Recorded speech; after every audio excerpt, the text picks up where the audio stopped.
Bienvenue à tous pour ce nouvel opus de votre dîner VIP. Attention, attention, warning, peut-être que vous êtes en danger, peut-être que votre téléphone portable, peut-être que votre ordinateur, peut-être tout simplement que vous êtes victime d'une attaque. Pas de problème, sécurité est là, vous inquiétez pas, on va s'occuper de tout, avec notamment un ancien champion, pilote de Formule 1, 154 Grands Prix, 10 ans en Formule 1, vainqueur du Grand Prix qui est devenu légende, mythique, en 96, du côté de Monaco. Aujourd'hui, il est à la tête de sa propre écurie, mais en endurance. C'est monsieur Olivier Panis. Olivier, bonsoir. Bonsoir à tous. Alors, je disais, cybersécurité. Pourquoi ? Parce que ça va être la thématique. Et cette thématique, vous imaginez bien que c'est pas moi qui vais pouvoir vous aider. D'abord parce que j'en serais complètement incapable. Par contre, il y a une société qui va pouvoir, elle, vous aider à la fois pour les professionnels, mais aussi les particuliers. C'est la société Bitdefender qui est aujourd'hui à mes côtés avec Stéphane Provadan, représenté. Bonsoir Stéphane. Bonsoir. Alors, si on prend ce que je disais tout à l'heure, alerte, warning, Bitdefender peut et a mis en place des solutions pour justement pouvoir essayer de répondre à ces cyberattaques, comme on dit. Tout à fait. Des solutions donc grand public, des solutions professionnelles qu'on appelle assez communément antivirus. Anti-malware, si on est un petit peu plus anglophone, et qui vont permettre de venir détecter, de venir protéger les outils informatiques, notre ordinateur personnel à la maison, notre ordinateur de nos enfants, ou également les gros ordinateurs, les serveurs, qui vont servir à faire tourner tous les logiciels qu'on peut avoir dans les entreprises. Alors, l'ADN, si on devait comme ça un petit peu la définir, même si on va afficher le site internet de Bitdefender, vous verrez, vous y trouverez les informations nécessaires en fonction de ce que vous recherchez, encore une fois, professionnel ou particulier d'ailleurs. L'ADN de Bitdefender, on comprend bien à travers le mot, pas besoin de parler anglais pour comprendre que c'est pour se défendre. Globalement, c'est mettre à disposition des consoles pour permettre en fait le maintien de la sécurité et de la performance. C'est ça. Donc c'est une console pour le grand public et pour le professionnel. C'est pas le même nom, bien sûr. Il faut bien séparer les marchés entre eux. Central pour la partie grand public et Gravity Zone pour la partie professionnelle. Et cette console va permettre de pouvoir aider la détection de manière proactive ou réactive, parce que il y a besoin des deux facettes pour pouvoir protéger, détecter quand vous recevez un mail frauduleux, quand vous avez un lien dans un email où vous cliquez, ça vous ouvre une publicité, ça vous ouvre un fichier, vous savez pas très bien, vous cliquez sur oui, et à ce moment-là, vous allez être ce qu'on appelle infecté par un logiciel malveillant. Donc ça, c'est plutôt côté grand public. Côté professionnel, c'est plutôt la recherche d'informations et la recherche de blocage, on va dire. Si votre site internet en tant que professionnel ne fonctionne plus, pour vos concurrents, c'est tout bénef. Okay. Donc du coup, ce qu'on pourrait appeler une attaque par écrasement quelque part, oui. Le but, c'est que vous ne fonctionniez plus. Alors c'est vrai que c'est quand même pas l'attaque la plus communément vue, pour la bonne et simple raison, c'est que ça rapporte rien en tant que tel. Le fond de la chose, ça reste quand même l'argent. Le but, c'est bien de récupérer de l'argent. Donc, si vous récupérez... Une forme de rançon, en fait. Une forme de rançon. Des ransomware en anglais. En français, il y a rançon-ciel. Oui. Voilà. Qui permettent de prendre en otage les données. On vient les chiffrer, à proprement parler. Et puis, on va demander une rançon. Alors, en général, avec la monnaie actuelle, c'est plutôt le bitcoin, où on va demander... quelques centaines d'euros, voire plusieurs millions d'euros quand c'est des entreprises, pour venir récupérer ce qu'on appelle une clé de chiffrement. C'est en gros une clé de chiffres et de lettres qui va permettre de venir déchiffrer ce qui a été chiffré sur le poste. Alors, on va poursuivre avec Bitdefender. Juste avant, Olivier, donc toi, quand tu officiais en Formule 1, globalement 94, 2004, 2006, il n'y avait pas encore les cyberattaques. Par contre, tu nous disais en off, par contre, il y avait déjà autre chose. Oui, non, moi je suis super déjà intéressé et très curieux de la cyberattaque de Bitdefender. Je sais qu'ils sont partie prenante en Formule 1 aujourd'hui.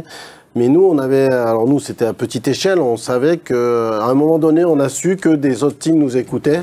Donc sur la radio ? Sur la radio, sur les radios qu'on a, que ce soit les ingénieurs, les mécaniciens, pilotes, nous pirataient, entre guillemets, nos radios, pour nous écouter. Pour les stratégies. Pour les stratégies, quand on allait s'arrêter, combien d'essence on allait mettre. Et on l'a su, bon, je dirais pas qui c'est, mais c'était un gros team. Et à partir de là, on a été obligé de se protéger. Nous, chez Prost Grand Prix, on a été obligé de faire des radios cryptées avec des codes qui changeaient à chaque course parce que il y avait des équipes qui étaient très très forts là-dessus, équipés de rechercher les codes de toutes les équipes pour avoir les stratégies, les quantités d'essence, les pneus neufs, enfin, suivre ce que les autres faisaient, quoi.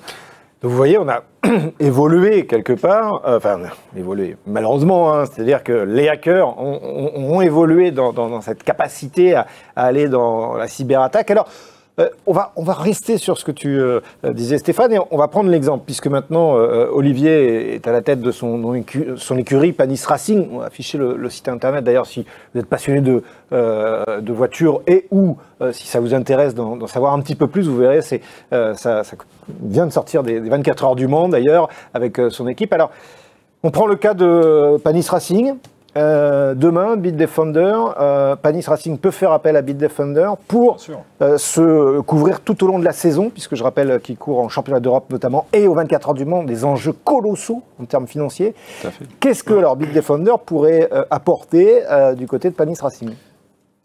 Vous protégez contre les intrusions, les secrets, comme tu disais tout à l'heure, le fait de venir savoir quand est-ce que tu vas t'arrêter, quelle est ta stratégie que tu as mis en place, ça peut fatalement intéresser d'autres écuries.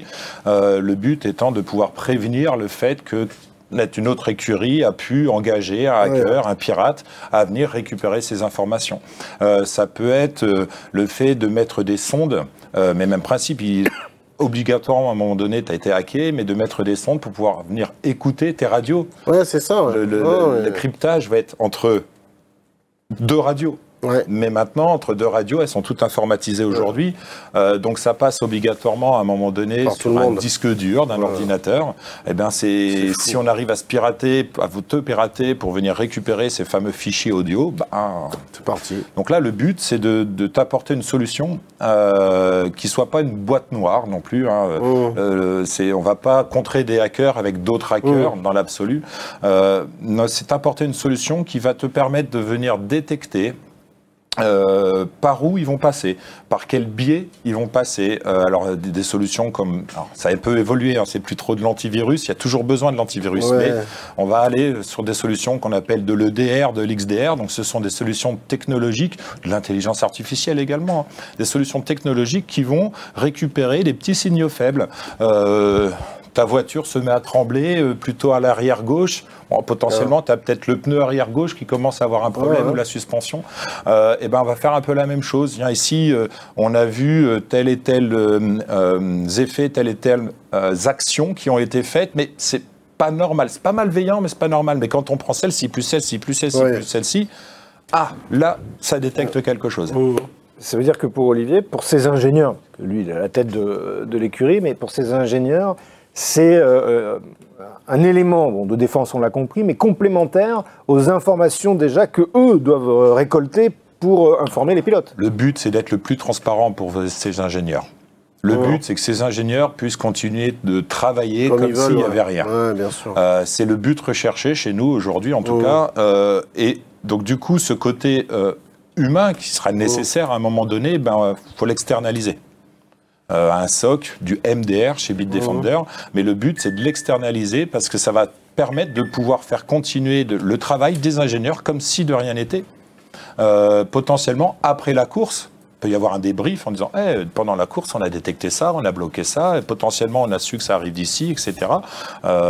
Toute cette recherche sur l'attaque, pareil, on a une partie qui s'appelle la Threat Intel qui va nous permettre de pouvoir apporter des réponses, des éléments.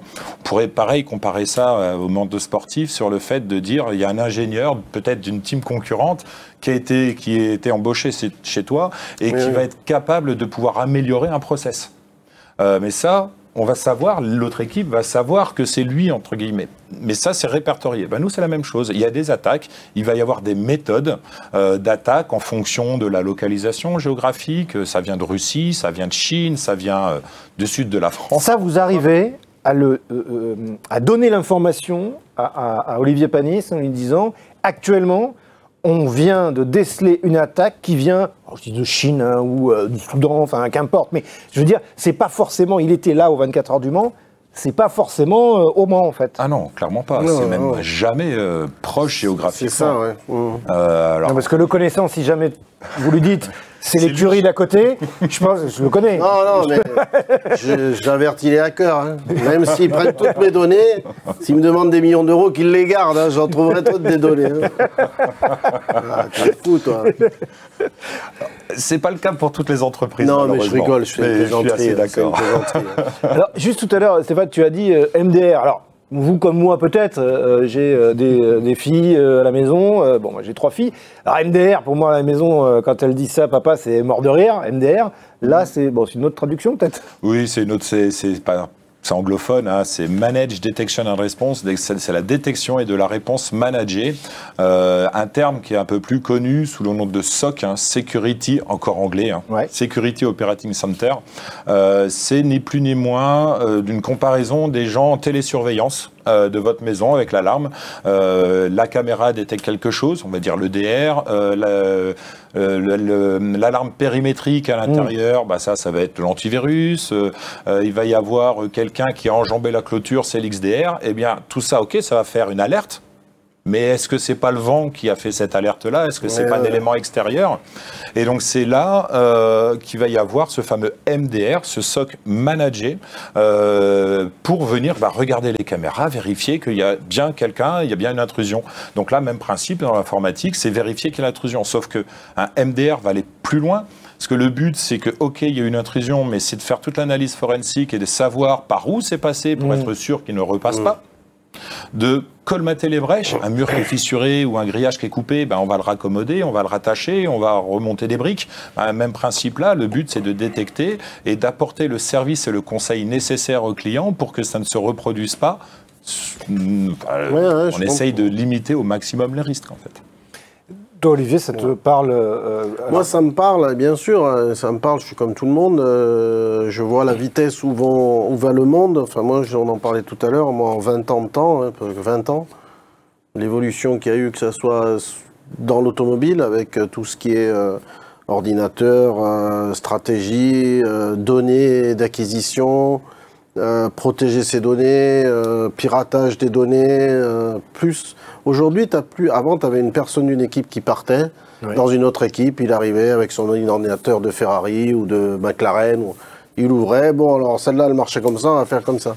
Ça c'est fini, ça n'existe plus ça. C'est vraiment maintenant de l'espionnage industriel en gros. Hein. Ils viennent vraiment par ces biais-là te pirater tes données, ton savoir-faire et quand tu n'es pas protégé, tu t'en doutes pas déjà d'une. Et de deux, quand tu es devant le fait accompli, c'est trop tard, quoi. Donc c'est sûr que nous, dans notre monde un peu fermé, on va dire quand même, qu'est le sport automobile, même si ça devient une échelle importante, on est sujet à ça aussi. Par d'autres équipes, par d'autres constructeurs. Maintenant, il y a beaucoup de constructeurs aux 24 heures du Mans. C'est sûr qu'ils se protègent, c'est évident. C'est évident. Alors la Formule 1, j'en parle pas. Je pense qu'aujourd'hui en Formule 1, ça doit être... Oui, déjà qu'à ton époque, on était sur des... Déjà, mais là, ça doit être quelque chose d'hallucinant. Mais en fait, il faut travailler avec des gens qui savent faire aujourd'hui, parce qu'avant, tu faisais ça, tu savais que telle équipe espionnait un peu telle équipe, bon, ça restait dans le paddock, bon, tu t'arrêtes maintenant, voilà. Bon. Aujourd'hui, tu sais que une équipe comme nous, comme même une équipe F1, elle sait plus se protéger toute seule.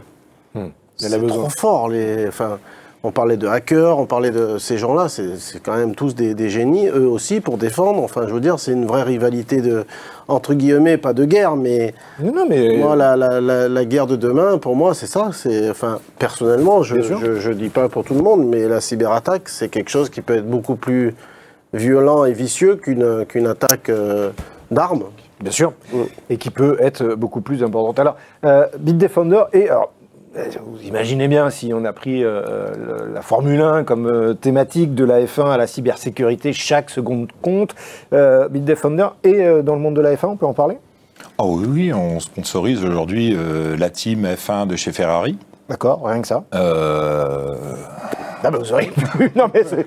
C'est mieux d'aller. Oui, non, mais tant qu'à faire, on va prendre Ferrari. Ouais, bon. Non, vous avez raison. Et donc non seulement on sponsorise Ferrari, mais en plus de ça, on les équipe, on apporte en fait nos connaissances également à leurs équipes. Alors c'est des sociétés qui sont énormes, qui ont des moyens financiers colossaux et qui vont avoir, ce que je vous parlais, le SOC. Chez eux, ils l'ont en interne. Mais ils vont avoir quand même besoin de remonter l'information, ils vont avoir besoin de logiciels que là, c'est pas du tout leur métier. Ils vont pas payer une équipe de développement pour fabriquer un logiciel spécifique à eux. Ils vont pas avoir des gens qui vont rechercher des informations sur les menaces. Donc ça, aujourd'hui, on leur fournit les logiciels, les renseignements nécessaires pour que leur équipe de SOC puisse faire le boulot de venir bloquer des attaques, de venir colmater des brèches, de venir augmenter la sécurité, faire de la prévention. On parle beaucoup de prévention et de détection. Notre créneau, effectivement, c'est de la prévention, la gestion des risques. Quand une porte, elle est fermée à double tour et qu'en plus, derrière, on y met un bout de bois pour la barricader de l'intérieur, on est tranquille, personne ne va rentrer. Et ben, c'est un petit peu pareil en informatique. D'avoir un parc informatique de dizaines de milliers de machines.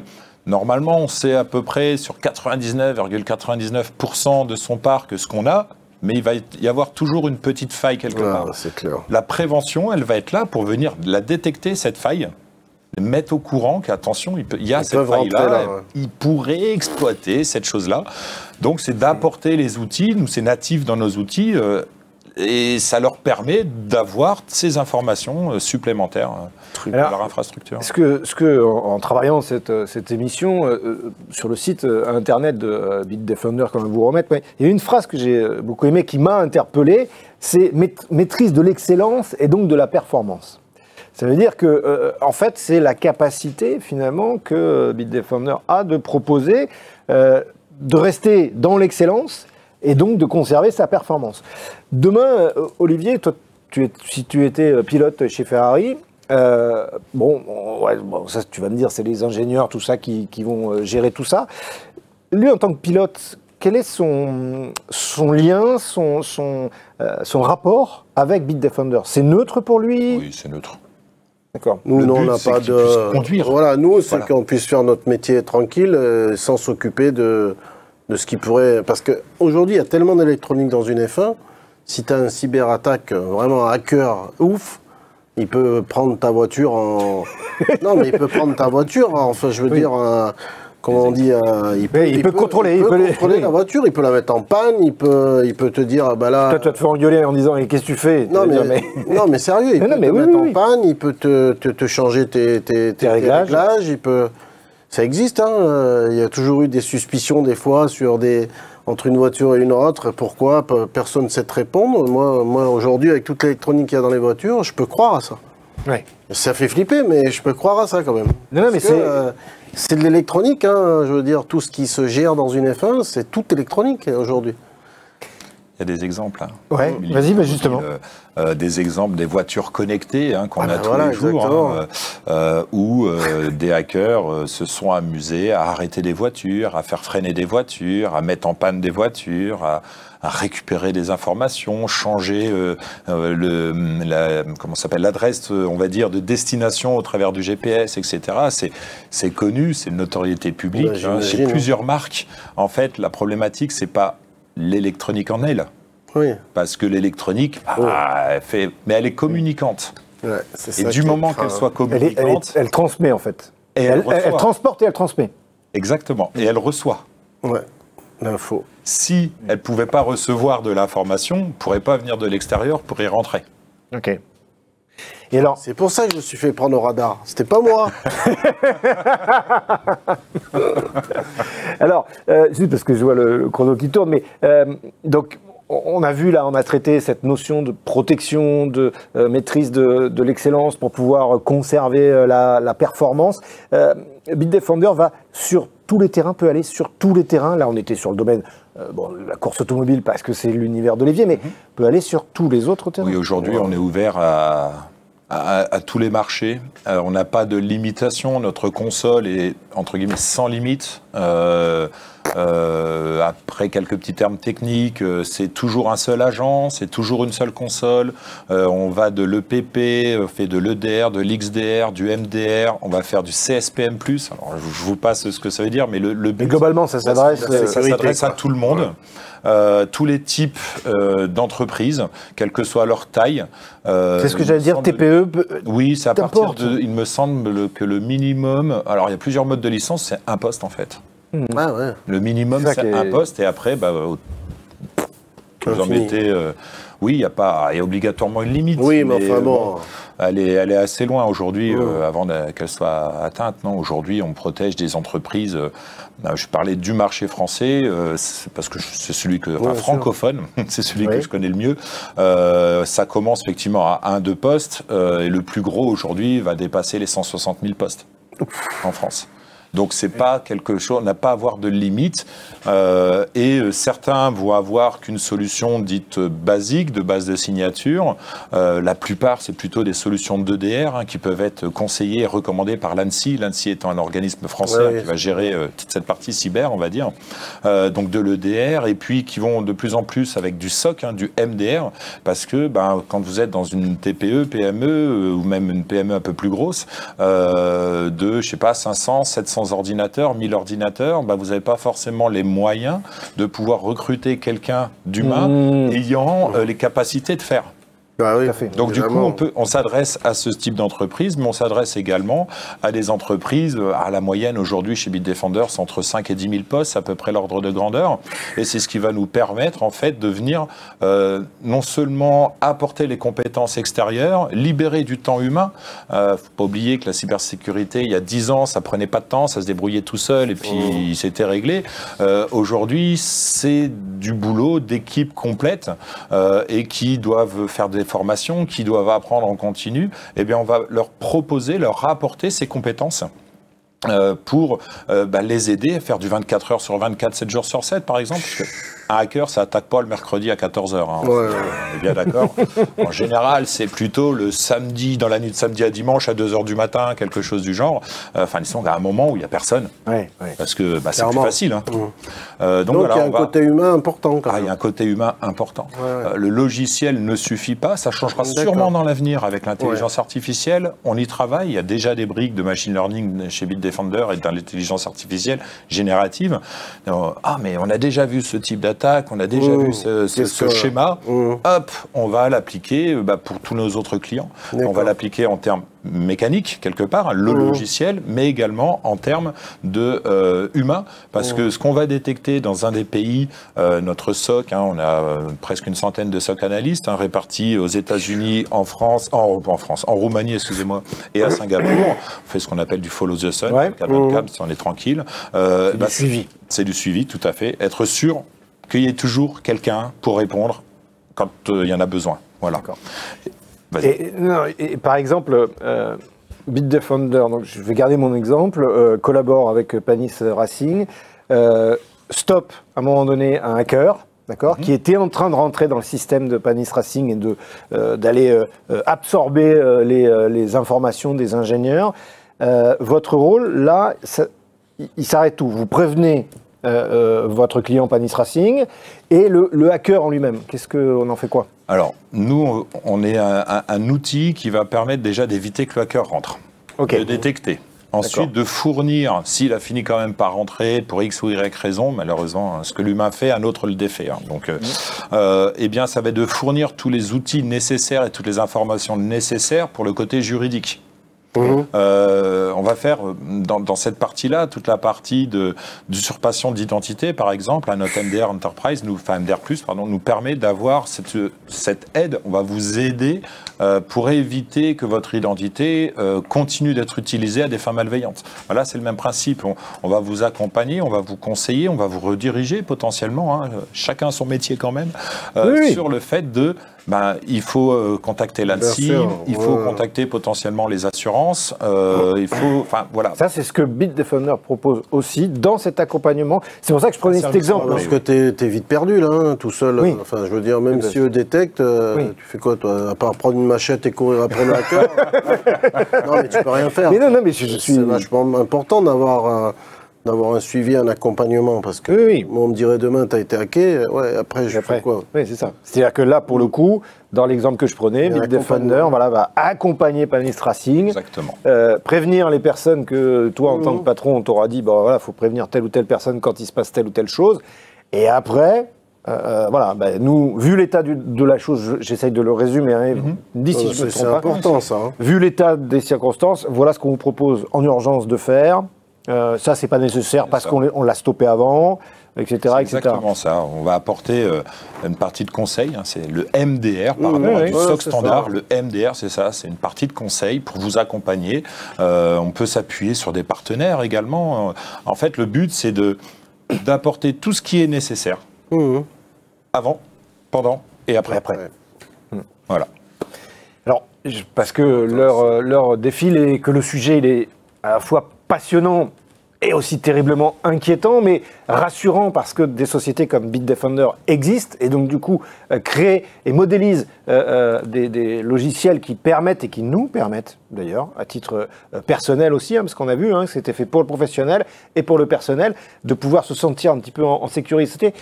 Juste pour conclure d'abord avec toi, Olivier, de cet échange-là, tu en retires quoi au-delà de la casquette de patron d'écurie que tu as, mais d'homme? Moi, je trouve, en tant qu'homme, je trouve rassurant. Ouais. Parce que tout ce qui arrive, que ce soit l'intelligence artificielle, la métaverse, tout ce qu'on entend, c'est un peu du charabia pour moi, pour être honnête. C'est pas ma génération, mais ça quand même, ça impressionne. Enfin, l'intelligence artificielle, ça peut être très bien, comme ça peut être flippant quand même. Et ça va tellement vite que d'avoir des sociétés comme Bitdefender pour te sentir un peu protégé par tout ça, ça rassure un peu quand même. Je veux dire, comme disait monsieur, ce qu'on crée, on peut aussi le réparer, le contrer. Donc, moi, je suis rassuré quand il y a des grosses sociétés comme ça qui défendent apparemment le monde entier, parce qu'il y a des gens aussi très malins et très inquiétants, parce que il y en a qui vont s'en servir d'une façon à bon escient et sympathique, d'autres moins, quoi. Ouais. Donc, ça rassure. Donc un côté rassurant. On terminera avec toi, Stéphane Provadan, de la société Bitdefender. J'allais dire le mot de la fin, en tous les cas. Tu as bien explicité ce qu'était cette entreprise. On va remettre le site internet d'ailleurs, mais ce que c'était, à qui ça se destinait. Il n'y a pas... En fait, j'ai envie de dire presque... Il n'y a pas de personne à qui ça ne se destine pas, en fait. C'est dès que vous avez l'outil informatique, c'est nécessaire de venir vous protéger. C'est nécessaire de dédier un budget pour protéger, parce que encore dans de trop nombreuses entreprises, ce n'est pas pris au sérieux. On a eu tellement d'exemples, par exemple les hôpitaux qui ont déjà des problèmes de budget, et fatalement, c'est un budget de s'équiper en cybersécurité. Donc c'est de prendre en compte cet aspect de sécurité qui n'est pas juste des badges pour rentrer dans l'entreprise. Juste avant qu'on conclue, et sinon je vais me faire gronder par Julien Merali qui s'occupe de cette émission avec Benjamin Souhaité, le réalisateur, mais parce que ça me vient à l'esprit là, c'est un peu comme lorsque l'on prend une mutuelle en plus de la sécurité sociale. C'est-à-dire que quelque part, on a ce besoin, s'il nous arrive quelque chose, malheureusement d'un peu grave ou de coûteux, de pouvoir se protéger. C'est une partie de la solution, la mutuelle. L'autre partie de la solution, c'est d'aller voir son médecin régulièrement. Aussi. Donc faire de la prévention. Oui, bien sûr. C'est bien de réparer, mais c'est mieux d'entretenir quelque part. Et de maintenir. Et c'est ce qu'il est possible donc du coup de faire avec, vous l'aurez compris, la société Bitdefender. Vous pouvez aller sur le site, vous y trouverez toutes les informations. Moi, en préparant cette émission, j'ai pu non seulement comprendre, apprendre, et puis surtout, je vous avoue qu'à un moment donné, je me suis dit, mais il faut quand même que je prenne un peu au sérieux les choses quand même, parce qu'il y a plusieurs ordinateurs à la maison et on ne sait jamais, à tout moment, vous pouvez vous retrouver en difficulté. Le but n'étant pas de faire peur, mais plutôt de prendre conscience que les autres peuvent venir vous faire peur. Voilà. Merci beaucoup, messieurs, d'avoir été avec nous. Merci à toi. Pour ce dîner VIP, ce nouvel opus. D'ici là, éteignez vos GSM. D'abord, ça va vous protéger. Regardez par la fenêtre, vous verrez. La vie est belle. À bientôt.